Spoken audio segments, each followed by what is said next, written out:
السلام عليكم ورحمة الله وبركاته. أعوذ بالله من الشيطان الرجيم. بسم الله الرحمن الرحيم. نحمده ونصلي على رسوله الكريم. أما بعد فأعوذ بالله من الشيطان الرجيم. بسم الله الرحمن الرحيم. ياسين والقرآن الحكيم إنك لمن المرسلين على صراط مستقيم. صدق الله العظيم. رب اشرح لي صدري ويسر لي امري واحلل عقدة من لساني يفقهوا قولي. সূরা ইয়াসিনের নাম শুনেছেন না আপনারা সবাই? মুখস্থ আছে না অনেকের? আমরা ছোটবেলা থেকে দেখতাম যে আমাদের দাদিরা, নানিরা, মায়েরা, খালারা ওনারা সূরা ইয়াসিন সকালবেলা পড়তেন, তাদের মুখস্থ ছিল সূরা ইয়াসিন। তো সূরা ইয়াসিন দুইটা পারায় একসাথে করে অবস্থিত, 22 এবং 23 পারা। এটা মাক্কি সূরা, ধারাক্রম অনুসারে এটা কোরআনের 36 নম্বর সূরা। এই সূরাটির আয়াত সংখ্যা মোট 83। এই সূরার অনেক ফজিলত আছে, কিন্তু ফজিলতগুলো বেশিরভাগ দুর্বল সনদের। একটা শুধু হাসান পর্যায়ের হাদিস পাওয়া যায়, বাকি সব দুর্বল। তো দুর্বল হলেও সমস্যা নাই, ফজিলতের ক্ষেত্রে দুর্বল হাদিস গ্রহণ করা যায়। কি কি আছে? এক হাদিসে সুনানে তিরমিজির বর্ণনায় রাসূল সাল্লাল্লাহু আলাইহি ওয়াসাল্লাম বলেছেন, ইন্না লিকুল্লি শাইআন কলবান ওয়া কলবুল কুরআনি ইয়াসিন। সব জিনিসের হৃদয় আছে, আর কোরআনের হৃদয়ের নাম হচ্ছে সূরা ইয়াসিন। যে ব্যক্তি একবার সূরা ইয়াসিন পড়ে, সে 10 বার পুরো কোরআন পড়ার সওয়াব পেয়ে যাবে। এটা একটা ফাজিলাত। আচ্ছা, আরেক ফাজিলাতে আছে, রাসূল সাল্লাল্লাহু আলাইহি ওয়াসাল্লাম বলেছেন, ইকরাউ সূরাতা ইয়াসিন আলা মাউতাকুম। তোমাদের মুমূর্ষদের সামনে বসে সূরা ইয়াসিন পড়ো।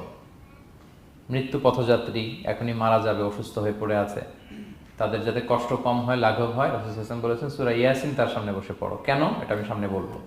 এগুলো দাঈফ সনদের। হাসান পর্যায়ের একটা মাওকুফ হাদিস আছে, ইবনে আব্বাস রাদিয়াল্লাহু তাআলা আনহু বলতেন যে ব্যক্তি মান ক্বারা ইয়াসিন হিনা ইউসবিহু, সকালবেলা যদি কেউ সূরা ইয়াসিন পড়ে, তাহলে সারা দিনের সব কাজগুলো আল্লাহ তার জন্য সহজ করে দেয়। আবার রাতে যদি কেউ সূরা ইয়াসিন পড়ে, সারা রাতের সব কাজ তার জন্য আল্লাহ তাআলা সহজ করে দেয়। এবং ইবনু কাসির ওনার তাফসিরে মিন তাজরিবাতিহি, মানে তার এক্সপেরিয়েন্স থেকে, কোনো হাদিস দলিল না, ওনার অভিজ্ঞতা থেকে বলেছেন যে আমি যখনই কোনো বিপদে পড়েছি, সূরা ইয়াসিন তেলাওয়াত করার পর আল্লাহ তাআলা ওই কাজটা আমার জন্য সহজ করে দিয়েছেন। তো এখন সূরা ইয়াসিন বেশি বেশি তেলাওয়াত করবেন তো নাকি? মাশাআল্লাহ, ঠিক আছে। মাক্কি সূরাগুলোর মূল প্রতিপাদ্য বিষয় হচ্ছে তাওহীদ, রিসালাত, আখিরাত। মাক্কি সূরাগুলো সাধারণত তাওহীদ, রিসালাত এবং আখিরাত নিয়ে কথা বলে। সূরা ইয়াসিনও তার ব্যতিক্রম নয়। এই সূরারও মূল কথা তাওহীদ, রিসালাত এবং আখিরাত। বিশেষ করে পুনরুত্থান, পুনরুজ্জীবন, the concept of resurrection, life after death. মৃত্যুর পরে যে আবার আমরা জাগবো ঘুম থেকে, আবার জীবন হবে, আবার বিচার হবে, এটা বিশ্বাস হয় আপনাদের? হ্যাঁ, মক্কার লোকদের বিশ্বাস হতো না। তারা অবাক হয়ে শুনতো রাসূল সাল্লাল্লাহু আলাইহি ওয়াসাল্লামের কাছ থেকে যে বলে কি, আমরা মরে যাব, পচে যাব, গলে যাব, জীর্ণ শীর্ণ হয়ে যাব, আমাদের হাড্ডি খুঁজে পাওয়া যাবে না, অস্তিত্ব পাওয়া যাবে না, আবার আমরা নাকি জীবিত হব, আবার নাকি উঠবো, আবার বিচার, আবার কি কি বলে মুহাম্মদ। তারা মিলাতেই পারতো না এটা। এই জন্য তাদের কাছে দ্য কনসেপ্ট অফ আখিরা, life after death, specially the concept of রেসারেকশনটাকে ক্লিয়ার করার জন্য আল্লাহ তাআলা এই সূরাটা নাযিল করেছেন। তাহলে এই সূরার সেন্ট্রাল থিম, মূল প্রতিপাদ্য বিষয় হচ্ছে পুনরুজ্জীবন বা পুনরুত্থান, মানে আবার যে আমরা পুনরায় উঠবো। বিশ্বাস হয় আপনাদের? হ্যাঁ, এটা কিন্তু মহাসত্য, বিশ্বাস রাখতে হবে আমাদের যে না, মরে গেলে সাময়িক দেখা যায় পচে যায়, কিন্তু আবার আমরা উঠবো। এবং এজন্যই মুমূর্ষ ব্যক্তির সামনে সূরা ইয়াসিন পড়তে বলা হয়েছে। আপনি যখন সূরা ইয়াসিন পড়বেন, তার সামনে কাইন্ড অফ আপনি তাকে বোঝাতে যাচ্ছেন যে আপনি প্রকৃতপক্ষে মারা যাচ্ছেন না, এটা আপনার জীবনের পূর্ণ সমাপ্তি নয়, বরং এটা এই নশ্বর দুনিয়া থেকে আপনার অস্তিত্বের সাময়িক একটা বিদায়। কেউ যে মারা যাচ্ছে, আমার দাদা, আমার বাবা মারা যাচ্ছে, আমরা বিদায় দিচ্ছি, আজীবন হারাই ফেললাম নাকি তারে আমরা? কি সে কি আজীবনের জন্য মিসিং? এটা সাময়িক একটা বিদায়, একটা শর্ট ব্রেক। ওনার অস্তিত্বের এই নশ্বর দুনিয়া থেকে ওনার অস্তিত্বের সাময়িক একটা বিদায়, কিন্তু পরবর্তী দুনিয়ায় তিনি কিন্তু আবার অনন্ত জীবন লাভ করবেন। তার মানে শারীরিক একটা মৃত্যু হচ্ছে, তার রুহের কোনো মৃত্যু নেই, হয় ইল্লিনে নয় সিজ্জিনে। ঠিক কিনা বলেন? আমাদের রুহগুলো কিন্তু মরে না, এটা আল্লাহর অর্ডারে ঢুকেছে, আল্লাহর অর্ডারে বের হয়, হয় ইল্লিনে নয় সিজ্জিনে। বিশ্বাসীদের রুহগুলো ইল্লিনে থাকে, আমাদের রুহগুলো যেন সেখানে থাকে, আমরা আল্লাহর কাছে কামনা করি, আমরা পড়ি আমিন। এজন্যই মৃত ব্যক্তিদেরকে আশাব্যঞ্জক করার জন্য এই সূরার মধ্যে যে কথাগুলো বোঝানো হচ্ছে যে আবার আপনি উঠবেন, আবার জীবিত হবেন, আবার আমরা মিলিত হব, বিচারের মুখোমুখি হব, আবার আমরা জান্নাতে একত্রিত হব, আমাদের গেট টুগেদার হবে, আমাদের রিট্রিট হবে। মানে মৃত্যুর মধ্যে আমরা আনন্দ খুঁজে বেড়াই নাকি? হ্যাঁ, মৃত্যু নিয়ে অনেকের কত ভয়, কিন্তু আমরা তো মৃত্যুই একমাত্র ওয়ে যার মধ্য দিয়ে আমরা আমাদের রবের সাথে সাক্ষাতের গেট ওয়ে। এটা আল্লাহর সাথে সাক্ষাতের প্রথম ধাপ হচ্ছে আপনাকে দুনিয়া ছাড়তে হবে, এছাড়া কি আল্লাহর সাক্ষাৎ পাওয়া যাবে? যাবে না। এই জন্য মৃত ব্যক্তির সামনে আল্লাহর হাবিব সাল্লাল্লাহু আলাইহি ওয়াসাল্লাম রাহমাতুল লিল আলামিন মুহাম্মদ রাসূলুল্লাহ সাল্লাল্লাহু আলাইহি ওয়াসাল্লাম তিনি সূরা ইয়াসিন তেলাওয়াত করতে বলেছেন। তাহলে সেন্ট্রাল থিম ক্লিয়ার সবার কাছে না? এবার আসেন কিছু প্রাইম লেসন, কোর লেসন সূরা ইয়াসিন থেকে। আমি সম্ভবত গত বছর আমার ভেরিফাইড ফেসবুক পেজ থেকে আমি 4টা লাইভ সিরিজ করেছি 4 ঘন্টার সূরা ইয়াসিনের উপর। আপনারা শুনবেন এগুলো, খুবই ওয়েল ডকুমেন্টেড ম্যানারে একাডেমিক ওয়েতে আলোচনা করেছি। যাদের সময় আছে শুনবেন এই লাইভগুলো। তো আমি এখন শুধু সার নির্দেশটা প্রাইম লেসন বা কোর লেসনগুলো নিয়ে আসি। 1 নম্বর লেসন হচ্ছে আল্লাহ তাআলা বলেছেন যে কোরআনের আয়াতগুলো একটার সাথে আরেকটা well connected, completely well net, এটা ওয়েল প্রোটেক্টেড। ওয়ান ডাজন্ট বলে differ the other or contradict the other. কোনো আয়াত আরেক আয়াতের বিপরীতে যায় না, একটা আরেকটার সম্পূরক, পরিপূরক, ওয়েল নেট, ওয়েল কানেক্টেড। এটাই প্রমাণ করে যে এটা কার কাছ থেকে নাজিল হয়েছে? আল্লাহ সুবহানাহু ওয়া তাআলার কাছ থেকে নাজিল হয়েছে। আল্লাহ তাআলা এটাই বলেছেন ইয়াসিন, তারপরে ওয়াল কুরআনিল হাকিম। হাকিম বিমানা মুহকাম, মানে কোরআনের আয়াতগুলো পোক্ত। এটা হচ্ছে completely well net, perfectly connected, একটা আরেকটার সাথে কানেক্টেড। এক আয়াত ইফাসসিরু বা'দুহু বা'দান, এক আয়াত আরেক আয়াতকে ব্যাখ্যা করে। অনেক কথা কোরআনের এক জায়গায় সংক্ষেপে বলা হয়েছে, আরেক জায়গায় বিস্তারিত, এক জায়গায় ছোট করে আরেক জায়গায় বড় করে। কোন আয়াত আরেক আয়াতের সাথে কন্ট্রাডিক্ট করে না। আল্লাহ তাআলা বলছেন আফালা ইয়াতাদাব্বারুনাল কুরআন ওয়ালাউ কানা মিন ইনদি গায়রিল্লাহি লাওয়াজাদু ফীহি ইখতিলাফান কাসীরা। তারা কি কোরআন নিয়ে গবেষণা করবে না? এই কোরআন যদি আল্লাহ ছাড়া অন্য কারো কাছ থেকে নাজিল হতো তাহলে তারা কোরআনের মধ্যে অনেক বিরোধ দেখতে পেত, পরস্পর বিরোধ, অনেক বিরোধ দেখতে পেত। কিন্তু কোরআনের ভেতরে এই পুরো 30 পারায় কোথাও কি এক আয়াতের সাথে আরেক আয়াতের কন্ট্রাডিকশন আছে? কোনো বিরোধ আছে বলেন? না, এটা ওয়েল নেট, ওয়েল কানেক্টেড। অন্য আয়াতে আল্লাহ বলছেন লা ইয়াতিহিল বাতিলু মিন বাইনি ইয়াদাইহি ওয়ালা মিন খালফি। সামনে থেকে পেছন থেকে কোরআনে কোনো বাতিল অনুপ্রবেশ করতে পারে না, কারণ তানজিলু মিন হাকিমিন হামিদ, এটা প্রজ্ঞাময় প্রশংসিত আল্লাহর পক্ষ থেকে এটা প্রোটেক্টেড একটা কিতাব নাজিল হয়েছে। ফলে এটা কিয়ামত পর্যন্ত প্রোটেক্টেড থাকবে। এক আয়াত আরেক আয়াতের ব্যাখ্যা করে দেয়, এটা হচ্ছে একটা ব্যাখ্যা। আবার আল কোরআনিল হাকিম মানে হচ্ছে বিজ্ঞানময় কোরআন। কোরআনের মধ্যে অনেক বিজ্ঞানের কথাও আছে। শুধু বিজ্ঞান নিয়ে কি আছে, প্রায় 1.5 ঘন্টার লেকচার আছে আমার। Scientific indications of the holy Quran, cosmic symbols, natural phenomena, cosmology, embryology, morphology, blah blah blah, অনেক কিছু। কিভাবে এই পানি উপরে যায়, ওয়াটার সাইকেল, হাইড্রোলজিক্যাল সাইকেল, বৃষ্টি হয়, সূর্য কিভাবে ডুবে ওঠে, চাঁদ, তারপর মহাবিস্ফোরণ, বিগ ব্যাং থেকে শুরু করে মায়ের পেটে বাচ্চার ভ্রূণ কিভাবে ডেভেলপ করে, যত কসমিক সিম্বল আছে কোরআনে, এটা নিয়ে আমার 1.5 ঘন্টার একটা কোরআনের সায়েন্টিফিক ইন্ডিকেশনাল লেকচার আছে। তো সেদিকে আমি যাব না।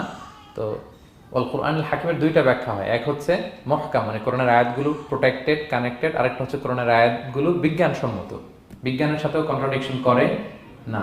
কিছু যদি অমিল থাকে, বিজ্ঞানের অপেক্ষা করা উচিত। বিজ্ঞান সামনে আরো শিখবে, আরো জানবে, আরো ডেভেলপ হবে, তখন বারবার বিজ্ঞানের মাথা কোরআনের দিকে নিচু হয়ে আসবে। ঠিক কিনা বলেন?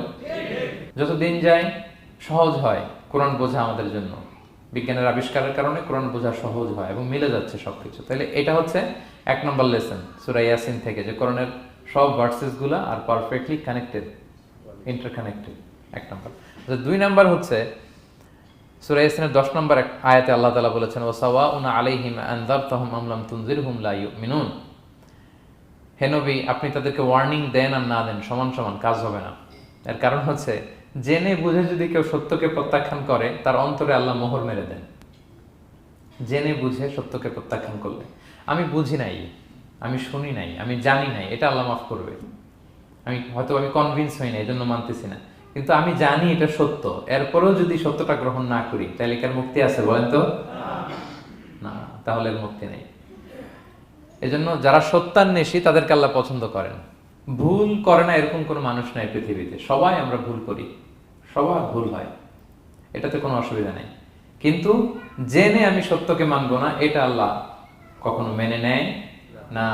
অন্য আয়াতে সূরা বাকারা আল্লাহ বলছেন খতামাল্লাহু আলা কুলুবিহিম ওয়া আলা সামঈহিম ওয়া আলা আবসারিহিম গিশাওয়া ওয়া লাহুম আযাবুন আযীম। যারা জেনে বুঝে সত্যকে মানে না, নেগলেক্ট করে, তাদের অন্তরে আল্লাহ সিল গালা মেরে দিয়েছেন। কর্ণকুহরে ছিপি ঢুকিয়ে দিয়েছেন, চোখের সামনে পর্দা, কিছু দেখে না, কারণ ওরা সত্যটা মানতে চায়, নিয়তি করে ফেলছে যে আমি মানবো না। কেউ যদি নিয়ত করে ফেলে যে আমি বুঝবো না, যত বুঝাক তারা বুঝানো যাবে। আমরা বাংলা একটা কথা বলি না যে ঘুমিয়ে থাকলে তাকে জাগানো সহজ, কিন্তু ঘুমের ভান ধরলে, ভান ধরে আছে ওরা তো ধাক্কা মারতেছি, টানতেছি, ওকে উঠবে ঘুম থেকে না। এটার উদাহরণ দেখেন আবু জাহেল আর ওমরে ফারুক রাদিয়াল্লাহু তাআলা আনহু, দুইজনই ইসলামের শত্রু ছিল, ইসলাম বিরোধী ছিল, কিন্তু ওমরে ফারুক রাদিয়াল্লাহু তাআলা আনহু ছিলেন সত্যান্বেষী, সত্য শুনলেই মানতেন। কিন্তু আবু জাহেল ছিল তার বিপরীত, সে ছিল গোড়া, অহংকারী, ইগোইস্টিক সমস্যা ছিল তার। সে জানতো যে আল্লাহর হাবিব সাল্লাল্লাহু আলাইহি ওয়াসাল্লাম আল্লাহর পক্ষ থেকে নাজিল হওয়া আসা একজন রাসূল, কোরআন আল্লাহর পক্ষ থেকে নাজিল হওয়া একটা কিতাব, জানার পরেও সে মানে নাই, ফলে তার নসিবে হেদায়েত জোটে নাই। কিন্তু ওমরে ফারুক রাদিয়াল্লাহু তাআলা আনহু কিছুদিন পরেই উনি শাহাদা পড়ে ফেলছেন, এবং রাসূল সাল্লাল্লাহু আলাইহি ওয়াসাল্লাম দোয়া করেছিলেন যে আল্লাহ আল্লাহুম্মা আইজ্জাল ইসলাম বি আহাব্বি হাযাইনি রাজুলাইনি ইনদাক, আল্লাহ দুজন লোকের যাকে তোমার ভাল লাগে তাদের একজনকে ইসলামের ছায়াতলে এনে তুমি ইসলামটাকে শক্তিশালী করো। একজন হচ্ছে আবু জাহাল আর একজন হচ্ছে ওমর। আল্লাহ তাআলা কার জন্য দোয়াটা কবুল করেছেন বলেন তো? ওমর ফারুকের জন্য, কারণ ওনার হৃদয়টা সাদা ছিল, সাদা মনের মানুষ, কলবে সালিম, সত্য যেখানে ওইটাই উনি গ্রহণ করতেন, সত্যের সামনে দুর্বল ছিলেন। আর আবু জাহেল জেনে বুঝে সত্যকে প্রত্যাখ্যান করেছেন। সো 2 নাম্বার শিক্ষাটা আমরা যেটা পেলাম, যে জেনে বুঝে সত্য প্রত্যাখ্যান করলে আল্লাহ তার জন্য হেদায়েত বরাদ্দ রাখেন না। এজন্য আমরা আমাদের বাকি জীবনটুকু আমরা এই মেন্টালিটি, মাইন্ডসেট যেন আমাদের থাকে যে সত্য দেখলেই আমরা মানবো, যেখানেই সত্য ওইটাই আমি গ্রহণ করবো। কি বলেন? এটা যদি আমার বিরুদ্ধে যায়, আমার দলের বিরুদ্ধে গেলে, বাবার বিরুদ্ধে গেলে, মানতেই হবে আমাকে। সত্য যেখানে আছে ওখানেই আমাদেরকে ছুটে যেতে হবে। দুটো চলে গেল। 3 নাম্বার হচ্ছে, আমরা পৃথিবীতে যা করি আমরা অনেক সময় মনে করি যে দরজা বন্ধ করে দিলে, সুইচটা অফ করে দিলে আর বুঝি কেউ দেখে না। তা আসলে আমরা আসমানি বিশেষ নজরদারির ভেতরে আছি, এটা আমরা ভুলে যাই যে সবার চোখ ফাঁকি দেয়া গেল, একজনের চোখ ফাঁকি দেয়া যায় না। তিনি কে বলেন তো? লা তুদরিকুল আবসার ওয়া হুয়া ইউদরিকুল আবসার ওয়া হুয়াল লাতীফুল খাবীর। কেউ তারে দেখে না কিন্তু তিনি সবাইকে দেখে। কোন চোখ তাকে দেখে না কিন্তু তিনি সব চোখগুলোকে দেখে। তাহলে 3 নম্বর লেসন হচ্ছে everything is recorded in a well documented man. আমরা যা বলি, যা করি, যা লিখি, সবকিছু রেকর্ড করা হচ্ছে। কিন্তু সেদিন আপনি দেখবেন, ভালো করলেও দেখবেন, খারাপ করলেও আপনি দেখবেন। তার মানে সবকিছু লিপিবদ্ধ হচ্ছে, সংরক্ষিত হচ্ছে। এটা আল্লাহ কোথায় বলেছেন? সূরা ইয়াসিনের 12 নম্বর আয়াত। আল্লাহ বলেন নাকতুবু মা কদ্দামু ওয়া আসারহুম, তারা যা আমল করেছে আমি লিখে রাখি। ওয়া আসারহুম, এবং যা তারা দুনিয়ার জন্য রেখে গিয়েছে তাও লিখে রাখি। মানে এনি অ্যাকশন দে লেফট বিহাইন্ড, এনি ইফেক্ট দে লেফট বিহাইন্ড। এটা সাদাকায়ে জারিয়া বা গুনায়ে জারিয়া। সাদাকায়ে জারিয়া হচ্ছে আপনি একটা ভালো কাজ করছেন, ধরেন যে দ্বীনি জ্ঞান শিক্ষা দিচ্ছেন, আমি সূরা ফাতিহা শিক্ষা দিলাম আপনাদেরকে, তো আপনারা এটা দিয়ে আজীবন নামাজ পড়তেছেন, আপনার সওয়াব তো আপনি পাবেনই, কিন্তু ওই যে আমি শিক্ষা দিলাম একটা পার্সেন্টেজ সওয়াব আজীবন আমার আমল নামে আসবে। শুধু তাই না, আপনি যে আবার আরেকজনকে সূরা ফাতিহা শিক্ষা দিবেন, সে তার পরবর্তী নেক্সট জেনারেশনকে সূরা ফাতিহা, এইভাবে কিয়ামত পর্যন্ত এই চেইন ধরে সূরা ফাতিহা যত লোক শিখবে তারা তাদের সওয়াব ঠিকই পাবে, কিন্তু তার একটা পার্সেন্টেজ সওয়াব আল্লাহ তাআলা আমার আমল নামায় দিয়ে দিবে। এটাকে বলে আসার। ওয়া নাকতুবু মা কদ্দামু, নিজে যে আমল করলাম আল্লাহ বলে এটাও লিখে রাখছি। ওয়া আসারহুম, any effect you left behind in this দুনিয়া, যেটা আপনি রেখে গেছেন এটাও আল্লাহ লিখে রাখবে। এবং অকুল্লা শাইইন আহসাইনাহু ফি ইমামিন মুবিন, আল্লাহ বলেন সবকিছু একটা নথির ভেতরে নথিবদ্ধ করে। নথি চিনেন তো না? ডায়েরি, তারপর আমাদের বাংলাদেশে তো যে আগে হাল খাতা করতো না, টালি খাতা বিশাল বড় বড়, এখন আছে কিনা, বিশেষ করে মুদির দোকানে দেখা যায় বড় মোটা মোটা ধপাস করে সে টেবিলের উপর ফেলে, তারপর আপনার নাম দেখে বের করে আপনার কত বাকি, কত দিতে হবে, এই যে টালি খাতা, হ্যাঁ, এই নথি করে রাখছে আল্লাহ তাআলা আমাদের সবকিছু যা করলাম, যেটার ইফেক্ট দুনিয়াতে আমি রেখে গেলাম। এবং অন্য আয়াতে আল্লাহ তাআলা বলছেন মা ইয়ালফিযু মিন কওলিন ইল্লা লাদাইহি রাকীবুন আতীদ, আমি মুখ দিয়ে যা উচ্চারণ করি সব আল্লাহ তাআলা একজন পর্যবেক্ষক ফেরেশতার মাধ্যমে তুলে রাখেন, সব আপনি দেখতে পাবেন। শুধু তাই না, এখানে একটা স্পেশাল লকেট রেখেছেন আল্লাহ। আল্লাহ বলেন ওয়াকুল্লা ইনসানিন আলজামনাহু তায়রাহু ফি উনুকিহি ওয়া নুখরিজু লাহু ইয়াওমাল কিয়ামাতি কিতাবান ইয়ালকাহু মানশুরা। প্রত্যেকের গ্রীবালগ্নে আমি একটা স্পেশাল সিম কার্ডের মতো রেখেছি, যা বলো এখানে রেকর্ড হয়ে আছে, কিয়ামতের দিন আমি সব বের করে দিব। তাহলে পালানোর জায়গা আছে? That means we are under surveillance, হ্যাঁ, 24/7 আল্লাহ তাআলা মনিটর করছেন, এবং এই বিশেষ আসমানি নজরদারি থেকে আমরা কেউই মুক্ত না। তাইলে লাইট বন্ধ করে দিলেন, দরজা আটকায় দিলেন, কেউ দেখে না, না? কেউ যেটা দেখে না সেটা দেখেন কে? আচ্ছা, 3টা জেনে গেলেন। 4 নম্বরে হচ্ছে পৃথিবীতে সব নবীরা এক মিশন এবং ভিশন নিয়ে এসেছে। সব নবীরা লা ইলাহার দাওয়াত দিয়েছে, তাই না? এক আল্লাহর দাওয়াত দিয়েছে। আচ্ছা, কখনো কি এমন হয়েছে কোন নবী এসে বলছে যে আল্লাহ একজন, আবার আরেক নবী এসে বলছে না আল্লাহ 2-3 জনও হইতে পারে? হ্যাঁ, বলছে? কোন নবী এসে বলেছে মৃত্যুর পর এক জীবন আছে, হিসেব দিতে হবে, পাই টু পাই হিসেব হবে? আরেকজন বলছে না, এরকম নাও থাকতে পারে। এরকম এক নবী এক কথা, আরেক নবী আরেক কথা হয়েছে? এগুলো নবীদের মধ্যে হয়, কবিদের মধ্যে হয়। এক কবি এক কথা বলে, আরেক কবি, এক দার্শনিক এক কথা বলে, আরেক দার্শনিক আরেক কথা, এক রাজনীতিবিদ এক কথা, আরেক রাজনীতিবিদ আরেক, এদের মধ্যে ধাক্কাধাক্কি হয়। কিন্তু নবীদের মধ্যে কথার মধ্যে এগুলো আছে? কারণ তারা মন গড়া কথা বলে না। ওমা ইয়ানতিকু আনিল হাওয়া ইন হুয়া ইল্লা ওয়াহয়ু ইউহা। তাদের কথা আসে একটা হেডকোয়ার্টার থেকে। হেডকোয়ার্টারটা কার? আসমানি রেভেলেশনের বেসিসে ওনারা কথা বলেন। মন গড়া কোনো নবী কোনো কথা বলেন না। তাহলে 4 নম্বর শিক্ষা হচ্ছে সব নবীর মিশন ভিশন এক। এজন্য তাদের মধ্যে একটা কোঅপারেশন ছিল। সূরা ইয়াসিনে চমৎকার একটা ঘটনা আছে। একটা জনপদের নাম উল্লেখ করা হয়নি, কিন্তু কোন কোন মুফাসসির বলেছেন এটা তুরস্কের আন্তাকিয়া জনপদে আল্লাহ একটা কাজে, দাওয়াতি কাজে 2 জন নবীকে পাঠালেন। কয়জন? 2 জন। কাজ একটা, কিন্তু কয়জন? 2 জন। এরকম সাধারণত অন্য নবীদের ক্ষেত্রে হয় না, কোরআনে পাওয়া যায় না যে এক কাজে এক জায়গায় 2 নবী, এরকম হয় না। এক্সেপ্ট মুসা আলাইহিস সালাম, ওনার কথা বলার জড়তা ছিল, তো উনি আল্লাহকে বলেছেন আল্লাহ আমাকে যেই তাওরাত দিয়ে পাঠালেন আমি তো কথা ক্লিয়ারলি বলতে পারি না, জড়তা, মামলিং হয় আমার মুখে। তো আমার ভাই আখি হারুন আফসাহু মিন্নি লিসান, ও আবার খুব ফ্লুয়েন্ট ছিল। আমি নেতৃত্ব দিব, কিন্তু হারুন ভোকাল দিবে, আপনি তাকে নবী বানায় দেন। মুসা আলাইহিস সালামের দোয়ার বদলতে আল্লাহ হারুন আলাইহিস সালামকে নবী বানায় দিয়েছিলেন। 2 ভাই মিলে ফেরাউনের কাছে দাওয়াতি কাজ করেছে। কিন্তু এছাড়া আর এরকম দেখা যায় না যে এক এলাকায় এক কাজে 2 জন নবী, না। এইখানে দেখা গিয়েছে আন্তাকিয়া জনপদে আল্লাহ এক মিশনে কয়জন নবী পাঠিয়েছেন? 2 জন। আচ্ছা, কিছুদিন পরে আরো একজন, তাহলে হইলো কয়জন? 3 জন। এক কাজে এক জনপদে এক এলাকায় মোট 3 জন নবী, কিন্তু এদের মধ্যে কোনো মারামারি নেই। আমাদের দায়ীদের অবস্থা দেখেন তো বাংলাদেশে, মাশাআল্লাহ। আমাদের প্রত্যেক দায়ীদের একই মিশন না? একই মিশন, একই ভিশন, একই লক্ষ্য, একই ডেস্টিনেশন, কিন্তু কত বিভেদ, কত বিরোধ দেখেন। আল্লাহ তাআলা সূরা ইয়াসিনের 14 নম্বর আয়াতে বলছেন ইদ আরসালনা ইলাইহিম মুসনাইন, প্রথম 2 জন নবী পাঠালাম একটা মিশনে, ফাআজ্জাজনা বিসালিস, এবং 3য় জন দিয়ে আরো এদেরকে মজবুত করলাম, ফাকালু ইন্না ইলাইকুম মুরসালুন, তারা যে 3 জন একই কথা বলল যে আমরা রাসূল হয়ে এসেছি। তাহলে দেখেন নবীদের মধ্যে পারস্পরিক শ্রদ্ধাবোধ ছিল। বড় নবী, ছোট নবী, প্রধান বক্তা, দ্বিতীয় বক্তা, তৃতীয়, এগুলো ছিল না। এই 3 নবীর মধ্যে প্রধান নবী, দ্বিতীয় নবী, তৃতীয় নবী আছে নাকি? না। 3 জন একই মিশনে, একই ভিশনে, কোঅপারেশনে তারা এগিয়ে গিয়েছে। তো দেখেন আমরা যারা কোরআনের দায়ী, আমরা তো নবীদের কাজটাই করি, ফলে আমাদের মধ্যে এই কোঅপারেশন থাকতে হবে, এই রেসপেক্ট থাকতে হবে। আমি ব্যক্তিগতভাবে খুবই লজ্জিত যে আমাদের এই দাওয়া অঙ্গনটাকে আমরা কলুষিত করে ফেলেছি। আমরা অন্য আলেমকে, অন্য দায়ীকে তুচ্ছ করা, তাচ্ছিল্য করা, ছোট করা, হেয় করা, তাকে বাতিল করা, নাকচ করা, এরকম আমরা করে থাকি। আমি একাই ইসলামের মুখপাত্র, আমি যা বলবো এটাই, এটা ঠিকাদারি আমার কাছে, এরকম একটা মেন্টালিটি আছে না? এটা নবীদের মাইন্ডসেট এরকম ছিল না।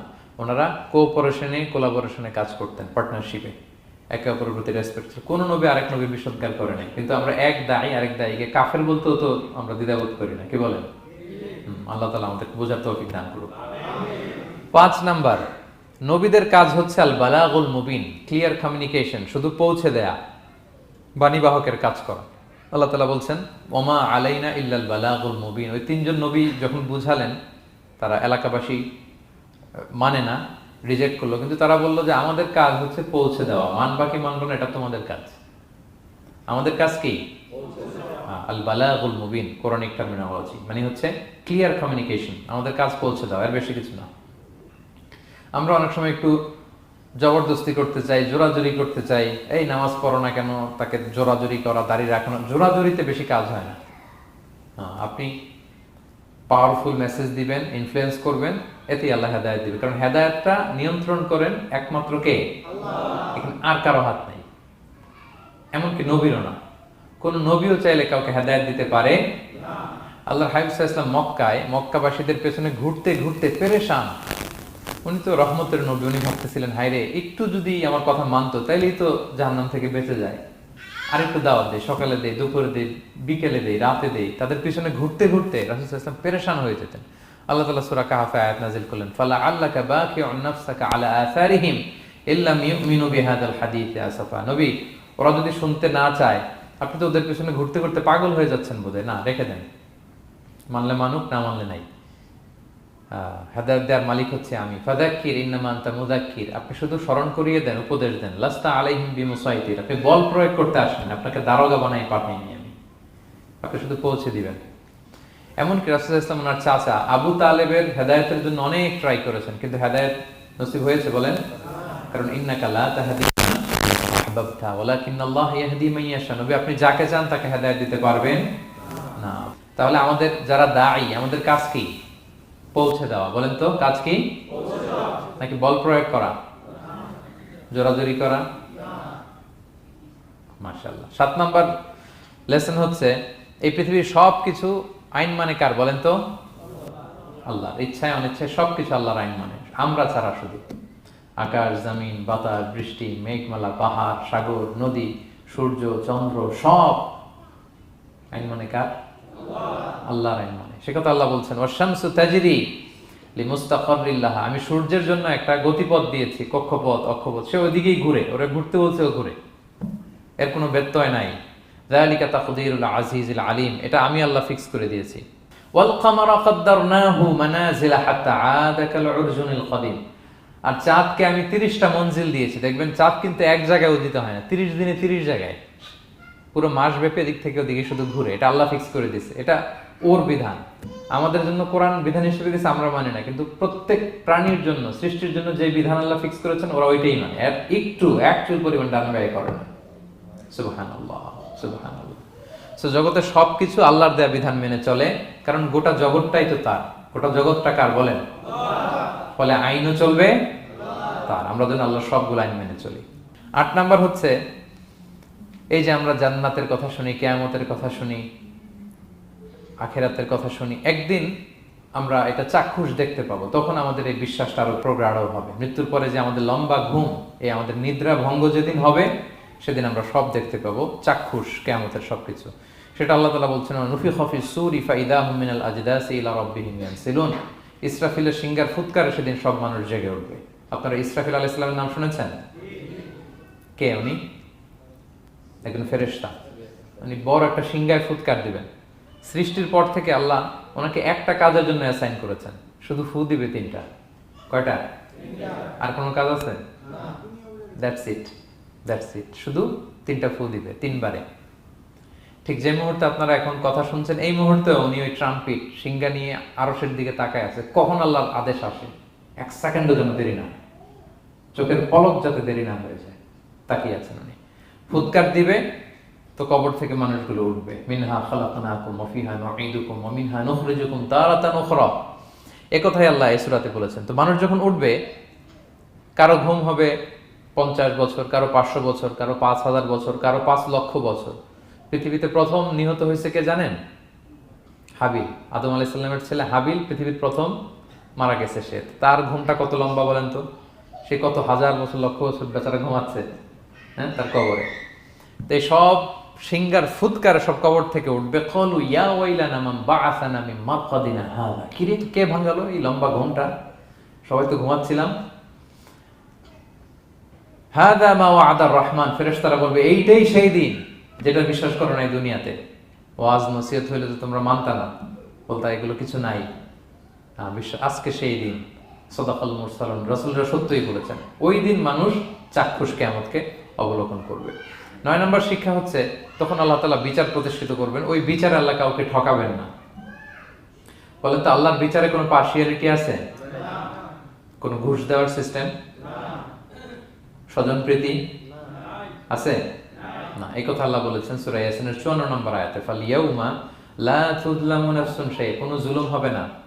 ওয়া তুজজাউনা ইল্লা মা কুনতুম তা'মালুন, যে যা করেছো ওইটারই প্রতিদান পাবে। এমন না যে আপনি করছিলেন খুব ভালো কিন্তু আপনি পান নাই, এটা হবে না। যার যে রিওয়ার্ড পাওয়ার কথা ওইটাই পাবেন, কারণ আল্লাহ জুলুম করেন না। ওমা আনা বিযাল্লামিন লিল আবিদ, আল্লাহ বলে আমি আমার বান্দার প্রতি বিন্দু পরিমাণ জুলুম করি না। ওয়া নাদউল মাওয়াজিনাল কিসতা লিয়াউমিল কিয়ামা ফালা তুযলামু নাফসুন শাইআ, সেদিন আমি ন্যায় বিচারের মানদণ্ড স্থাপন করব, ওখানে একটা চুল ফেললেও এটা ওজন হয়। ফামান ইয়ামাল মিসকালা যাররাতিন খায়রান ইয়ারা ওয়া মান ইয়ামাল মিসকালা যাররাতিন শাররান ইয়ারা, অনুপরিমাণ ভালো করলে ভালো পাবেন। এই যে সে লিল্লাহি তাকবীর বলছে, সওয়াব হয়েছে না? সে ওই দিন আমলনামায় দেখবে কি রে, অমুক এক মাহফিলের মধ্যে আমি লিল্লাহি তাকবীর বলছিলাম, এইটার এতগুলা সওয়াব। তারপরে এই যে আপনারা আল্লাহু আকবার বলছেন, এতে সওয়াব হয়েছে না? এরকম ছোট্ট ছোট্ট প্রতি মুহূর্তে একজন রাস্তা চেনে না, রাস্তা দেখাই দিলেন, একজন একটা ভালো উপদেশ দিলেন। এইভাবে ছোট্ট ছোট্ট যত ভালো কাজ সব পাবেন, ছোট্ট ছোট খারাপ কাজ সব সেদিন পাবেন, কোনো জুলুম হবে না। আচ্ছা, 10 নম্বর শিক্ষা হচ্ছে যারা জান্নাতে যাবে, জান্নাতের একটা ফিচার হচ্ছে, মেজর ফিচার, জান্নাতে যে জান্নাতীরা যা চাবে তাই পাবে, কোনো না নাই সেখানে, যার যেটা মনে চায়। এটা সূরা ইয়াসিনের 57 নম্বর আয়াত আল্লাহ বলেছেন, লাহুম ফিহা ফাকিহা ওয়া লাহুম মা ইয়াদদাউন, সেখানে অজস্র অঢেল সুস্বাদু মুখরোচক ফলমূল থাকবে। দুনিয়াতের এক ফলে এক মজা, আনারসের মজা তরমুজে নাই, তরমুজের মজা আমে নাই, আমের মজা বাঙ্গিতে নাই, বাঙ্গির মজা কাঁঠালে নাই, কাঁঠালের মজা ডুরিয়ানে নাই। যেইটা খাবেন ওইটা স্বাদ। জান্নাতে এক ফলের ভেতরে 1000 রকমের স্বাদ আল্লাহ ঢুকাই দেবে। আচ্ছা, দুনিয়াতে যে কমলা খান, কমলার ছোলা খান, হ্যাঁ, ডাব যে খান, ডাবের ছোলাটা খান, শুধু পানি, ওইখানে ডাবের চেয়ে আর ডাবের ছোলা মজা লাগবে। কমলার চেয়ে কমলার ছোলা হবে আরো সুস্বাদু, মানে ওইটার ফিচারের সাথে দুনিয়ার ফিচারের কোনো তুলনাই হয় না, নো কম্পারিজন। যা চাবে তাই হবে। ইয়াসিনের 11 নম্বর শিক্ষা হচ্ছে সেদিন নিজের হাত পা নিজের বিরুদ্ধে সাক্ষী দিবে যারা জাহান্নামে যাবে। কারণ জাহান্নামীরা বলবে না আল্লাহ করি নাই, তোমার ফেরেশতারা ভুলে লিখছে, আল্লাহ আরেকজনের আমলনামা আমার দিয়ে দিছে, এই অনেক ধরনের অজুহাত। তখন আল্লাহ তাআলা তার মুখটাকে সিলগালা করে দিবেন। ফালইয়াউমা নাখতিমু আলা আফওয়াহিহিম ওয়া তুকাল্লিমুনা আইদিহিম ওয়া তাশহাদু আরজুলুহুম বিমা কানু ইয়াকসিবুন। আল্লাহ বলে তোমার মুখ আমি সিলগালা করে দিলাম, হাত কথা বলবে, তখন পা সাক্ষী দিবে কোথায় যে এই পাপটা করছেন। আপনি অবাক হবেন, কি রে, এই হাতে তো কত আংটি পরলাম, এরপর কত লোশন মাখলাম, হ্যাঁ, কত সুন্দর বডি ওয়াশ দিয়ে হাতটাকে ক্লিন রাখলাম, তারপর হাতের মধ্যে গ্লাভস পরলাম, হাত পা কত যত্ন আমি নিলাম। এই হাত পা আমার বিরুদ্ধে কথা বলে, রাগে মানুষ বলবে ওয়াকালু লিজুলুদিহিম লিমা শাহিদতুম আলাইনা, কি রে আমার বিরুদ্ধে কথা বলিস কেন? তো হাত পা বলবে ক্বালু আনতাকানাল্লাহ আল্লাযী আনতাকা কুল্লা শাই, ওই আল্লাহ আজকে আমাকে কথা বলার সুযোগ দিয়েছে, যে আল্লাহ চাইলে যে কাউকে, যে কোনো সৃষ্টিকে কথা বলার সুযোগ দিয়ে থাকে। পাথরকে আল্লাহ জবান দিতে পারে, দিয়েছেন। রাসূল সাল্লাল্লাহু আলাইহি ওয়াসাল্লাম মক্কার শিয়াবের মধ্য দিয়ে যখন হাঁটতেন, অনেক পাথর রাসূল সাল্লাল্লাহু আলাইহি ওয়াসাল্লামকে সালাম দিয়ে বলেছেন, আসসালামু আলাইকা ইয়া নবী আল্লাহ, হে আল্লাহর নবী আপনাকে সালাম। কে দিয়েছে সালাম? পাথর। মরা খেজুর গাছ কেঁদে উঠেছে নবীর জন্য, তার মানে এগুলোর ভিতরে প্রাণের সঞ্চার করেছেন কে? আল্লাহ। সেদিন হাতের ভেতরে আল্লাহ তাআলা কথার শক্তি দিবেন। আপনার হাত আপনার বিরুদ্ধে, পা বিরুদ্ধে, আপনার বডি আপনার বিরুদ্ধে সাক্ষী দিবে। সো খবরদার, অতটুকু পাপ করি যতটুকু পাপের শাস্তি বহনের ক্ষমতা আমার আছে, একটু হিসাব মিলিয়ে নিই আমরা। 12 নম্বর লেসন হচ্ছে যে আমরা শক্তিশালী হই, ছোট থেকে বড় হই, এরপরে আবার দুর্বল হয়ে যায়। আল্লাহ বলেন ওমান নুআম্মিরহু নুনাক্কিসু ফিল খালকি আফালা ইয়াকিলুন, আমি যখন কারো বয়স বাড়িয়ে দেই তাকে আবার দুর্বল করে দেই। এটাই জীবন চক্র। দেখেন, শৈশব দিয়ে শুরু, তারপর কৈশোর, তারুণ্য, যৌবন। যৌবনের কথা চিন্তা করে তো বেশিরভাগ যুবক কি শক্তি গায় না, যা খাই ওইটাই হজম হয়ে যায়, ওভারটাইম করতে পারি, লাগাতার কাজ করতে পারি, মানে অনেক ক্যাপাসিটি। কিন্তু সেই আপনি যখন 60, 70, 80-তে যাবেন আর পারা যায় না, তখন একটা লাঠি লাগে। কি লাগে? আরো বাড়লে 90 যখন হয়ে যায়, 100, তখন ওই যে ছোট বাচ্চারা ওরা যা বলতেছে এরকম, ওরা যেরকম বোঝে না ওইরকম বোঝে না। বাচ্চাদেরকে এদিকে খাবার দিলে দেখবেন যে এদিক দিয়ে করতেছে, মসজিদ। ওই মুরব্বীরও এরকম, বাচ্চাদের প্যাম্পাস পরানো লাগে, যেখানে রাখে পেশাব পায়খানা, মুরব্বীরাও এরকম 90, 80 এদেরও পরানো লাগে, এদেরও আর কন্ট্রোলটা থাকে না। তাহলে দেখেন, this is our life cycle. এভাবেই তারুণ্য, যৌবন, প্রৌঢ়ত্ব, এরপর আবার বার্ধক্য। আল্লাহ বলে এরপরও তোমরা বুঝবে না, এটা আল্লাহ বুঝাতে চাইলেন যে আল্লাহ এক দেহে এত রূপ আনতে পারে, সে আল্লাহকে আবার তোমাদেরকে জীবিত করতে সক্ষম না? কারণ এই সূরার মূল কথা হচ্ছে পুনরুজ্জীবন, রেসারেকশন। আল্লাহ বারবার ঘুরিয়ে ফিরিয়ে নানা আয়াত দিয়ে বুঝাতে চাচ্ছেন যে আমি তোমাদেরকে আবার পুনরায় জীবিত করতে পারি। তো যে আল্লাহ এত কিছু করতে পারে, সে আবার আমাদেরকে জীবিত করতে পারে না? বলেন। আচ্ছা, 13 নম্বর শিক্ষা হচ্ছে অতীত ভুলে যাওয়া। এটা আমাদের জীবনের জন্য অনেক বড় বোকামি। আমরা ভুলে যাই অনেক সময় আমরা কি ছিলাম, কোথায় ছিলাম, ভুলে যাই। আল্লাহ বলেন, আওয়ালাম ইয়ারাল ইনসানু আন্না খালাকনাহু মিন নুতফা ফাইদা হুয়া খাসীমুম মুবিন। মানুষ কি দেখে না যে ওদেরকে আমি কোত্থেকে সৃষ্টি করছি? দেখেন, আমাদের এত বড় বাড়ি গাড়ি, আমাদের এত নাম যশ খ্যাতি, আমরা আদিতে কি ছিলাম? সামান্য এক ফোঁটা বীর্য। বাবার পিঠ থেকে, মায়ের গর্ভে ছোট্ট একটা পানি থেকে আমাকে সৃষ্টি করেছেন কে? আল্লাহ। এই সৃষ্টির আগে তো কিছুই ছিলাম না। আপনার বয়স এখন 50। আচ্ছা, 500 বছর আগে আপনি কই ছিলেন বলেন? আপনার দাপটে তো আজকে থাকা যায় না এই পৃথিবীতে। সব নাকি আপনার, এরকম বলে না? সব আমার, আমার পাওয়ার, আমার ক্ষমতা। আজ থেকে জাস্ট 500 বছর আগে আপনি কই ছিলেন? আপনার কোনো নাম ছিল? আপনার কোনো গ্রাম ছিল? কোনো অ্যাড্রেস ছিল? কোনো খ্যাতি ছিল? দাপট ছিল? লোক লস্কর কিছু ছিল? ক্ষমতা আসলো কোত্থেকে আপনার? আল্লাহ বলে, হাল আতা আলাল ইনসানি হিনুম মিনাদ দাহরি লাম ইয়াকুন শাইআম মাযকুরা। মানুষকে দেখে না যে একটা সময়ও কিছুই ছিল না? কিছুই তো ছিল না। তুমি অস্তিত্বহীনতা থেকে তোমার অস্তিত্ব আল্লাহ দিলেন দয়া করে, ছোট্ট ছোট্ট করে মায়ের পেটে এতটুকু থেকে। আপনি ওই বিজ্ঞান প্রযুক্তি জাদুঘরে গিয়েছিলাম আমি আগারগাঁওতে, ওখানে মায়ের পেটে যেগুলো বাচ্চাগুলো ডেভেলপ করে নাই, তারা রেখে দিয়েছে পানির মধ্যে 1 সপ্তাহ 2 সপ্তাহ 1 মাস 2 মাস 3 মাস এরকম বাচ্চাগুলো। ছোট ওই ব্যাঙ্গাচির মতো ছিলাম আমরা। বর্ষাকালে ব্যাঙের পোনা দেখছেন? জাস্ট লাইক ব্যাঙের পোনা, এত ক্ষুদ্র ছোট্ট আমরা ছিলাম। আল্লাহ বলে, তুমি দেখো না তোমার পিছনটা কি ছিল? অতীত। এজন্য অতীত ভুলে যাওয়া যাবে না। 14 নম্বর শিক্ষা হচ্ছে পুনরুত্থান, যেটা আসল শিক্ষা সূরা ইয়াসিনের, মানে মৃত্যু পরবর্তী জীবন। এটা মহাসত্য, এটা হবেই। হ্যাঁ, লম্বা আয়াত, আমি শুধু মূল কথাটা বলি। আস ইবনে ওয়াইল মক্কায় রাসূল সাল্লাল্লাহু আলাইহি ওয়াসাল্লামের কাছে একটা মরা লাশের হাড্ডি, কঙ্কাল থেকে হাড্ডি এনে, এটা 100 বছর আগের হাড্ডি, এরকম হাত দিয়ে গুঁড়া করে এটা পাউডার হয়ে গেছে। রাসূল সাল্লাল্লাহু আলাইহি ওয়াসাল্লামের কাছে এসে ভেবে একটা ফু মারলো, ফু দেওয়ার সাথে সাথে এটা বাতাসে মিলে গেছে। তো বলতেছে, মুহাম্মদ, এই যে কঙ্কালের এই পাউডারটা, তুমি বলতেছো এইটারে আল্লাহ জীবিত করবে, এটারে রিকনস্ট্রাক্ট করবে? কি বলো তুমি? What are you talking about? এটাও সম্ভব? আল্লাহ এই কথাটা সূরা ইয়াসিনে তুলে ধরলেন যে দারাবা লানা মাসালান ওয়া নাসিয়া খালকা ক্বালা মান ইউহিল ইযামা ওয়া হিয়া রামীম। এটারে কে আবার জীবিত করবে? এটা তো জীর্ণ শীর্ণ ধুলা বালু পাউডার হয়ে গিয়েছে। আল্লাহ বলেন, কুল, নবী আপনি ওয়াইলকে বলেন, ইউহিহাল্লাযী আনশাহা আউওয়ালা মাররা। ওই আল্লাহ সৃষ্টি করবেন যে এটারে প্রথমে বানাইছিলেন। এটার তো অস্তিত্ব ছিল না। অস্তিত্বহীন থেকে যখন আল্লাহ বানাইতে পারেন, এটা মরে যাওয়ার পরে তারে আল্লাহ আবারও বানাতে পারবেন। ঠিক কিনা বলেন? আচ্ছা বলেন, কোন জিনিস প্রথমে বানানো সহজ না দ্বিতীয়বার বানানো সহজ? দ্বিতীয়বার, তাই না? তো প্রথমেই যেহেতু আল্লাহ আমাদেরকে বানাই ফেলতে পারছে, মরে গেলে গলে গেলে পচে গেলে দ্বিতীয়বার বানানো কেন জন্য কঠিন হবে? কঠিন হলে তো প্রথমবার হওয়ার কথা ছিল, যেহেতু নমুনা ছিল না। আল্লাহর কাছে কোনো মডেল ডিজাইন ছিল যে এটার আলোকে এটা ছিল? তো সেই আল্লাহ যখন আমাদেরকে বানাই ফেলতে পারছেন প্রথমবার, দ্বিতীয়বার কি তার জন্য কঠিন না সহজ?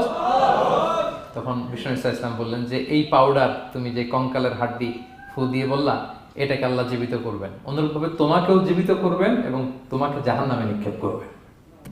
আল্লাহ জাহান্নাম থেকে আমাদেরকে হেফাজত করুন। সহিহ মুসলিমের হাদিস, আল্লাহর হাবিব সাল্লাল্লাহু আলাইহি ওয়াসাল্লাম বলেন, ইন্না ফিল ইনসানি আযমান, মানুষের দেহে একটা হাড্ডি কণিকা আছে, লা তাকুলুল আরদু আবাদা। এই হাড্ডি কণিকা জমিন কখনো খেতে পারে না। মানে আমাদেরকে কবর দিয়ে দিলে তো মাটি পুরো লাশটা খেয়ে ফেলে, 50-100 বছর পরে আর কিছুই থাকে না আসলে। আমাদের হাড়গোড়ও থাকে না, ওইটাও পাউডার হয়ে যায়, পোকামাকড় খেয়ে ভ্যানিশ। কিন্তু একটা জিনিস ছাড়া, আমাদের এই যে শির দ্বারা ব্যাকবোন, আমাদের স্পাইনাল কর্ডের একেবারে নিচে ট্রায়াঙ্গেল ছোট্ট একটা হাড্ডি কণিকা আছে, ত্রিভুজ আকৃতির। এটাকে ডাক্তারি ভাষায় বলে কক্সিক্স টেইল বোন, পুচ্ছাস্তি বলে। এই ছোট্ট কণা, এইটা নষ্ট হয় না। আল্লাহ বলে, এইটাকে বেইস ধরে আমি কিয়ামতের দিন তোমাদের সবাইকে আবার জীবিত করব। হিন্দুরা যে শ্মশানে লাশ পোড়ায়, সব পুড়ে যায়, কক্সিক্স পুড়ে নাই, ছোট্ট কক্সিক্স কোথা হয় জানেন? গরুর লেজটা যেখান থেকে শুরু হয় ওই জায়গায়, মানে আমাদের শিরদাঁড়ার একেবারে নিচের দিকে ছোট্ট একটা ট্রায়াঙ্গেল হাড্ডি কণিকা আছে, খুবই ছোট ট্রায়াঙ্গেল বোন পার্টিকেল। এটা থেকে আল্লাহ সৃষ্টি করবে। এটা বিমানের ব্ল্যাক বক্সের মতো, বিমান জ্বলে পুড়ে যায়। সাগরের নিচে গেলেও ব্ল্যাক বক্স কিছু হয় না, জানেন? যে MH কত 370, ওই যে ডুবলো যে ভারত মহাসাগরের নিচ থেকে 3 দিন সিগন্যাল দিচ্ছিল ব্ল্যাক বক্স, এরপর এটার ব্যাটারিও নাই, আর দিতেও পারে নাই। দেখেন সব ধ্বংস হয়ে যায়। ব্ল্যাক বক্স থেকে বিমানের সর্বশেষ কি হয়েছিল ইনফরমেশন গুলো পাওয়া যায়, ওইটা নষ্ট হয় না সাধারণত বিমানের। এই আল্লাহ তাআলা এই ব্ল্যাক বক্স দিয়ে দিয়েছেন আমাদের পেছনে, আজবুল জানাব। এখান থেকে আল্লাহ তাআলা সেদিন আমাদেরকে রিকনস্ট্রাক্ট করবেন। তাহলে পুনরুত্থান, আবার যে আমরা জীবিত হবে, এটা বিশ্বাস হয় আপনাদের? হয়। এটা করতে আল্লাহ কিছুই লাগে না, শুধু কুন বললেই হয়ে যায়। কি বললে? এই কুন কথা দিয়ে আল্লাহ তাআলা শেষ করেছেন সূরা ইয়াসিন। আল্লাহ বলেন যে আল্লাহর যে অসীম ক্ষমতা, এটা শুধু কুন বললেই হয়। ইন্নামা আমরুহু ইযা আরাদা শাইআন আইয়াকুলা লাহু কুন ফায়াকুন। কুন হও, ফায়াকুন হয়ে যায়। বি ইট ওয়াজ, হও বলতে হয়ে যায়। তাই বলে কি আল্লাহ হও বলাটাও জরুরি না? তিনি হও বলারও মুখাপেক্ষী না। দুনিয়াতে আমাদের বোঝানোর জন্য তিনি বলছেন যে আমি কুন বললেই হয়ে যায়, ওনার কুনও বলা লাগে না, চিন্তা করা মাত্রই হয়ে যায়। ফাআলুল লিমা ইউরিদ, তিনি যা ইচ্ছা তাই করতে পারেন।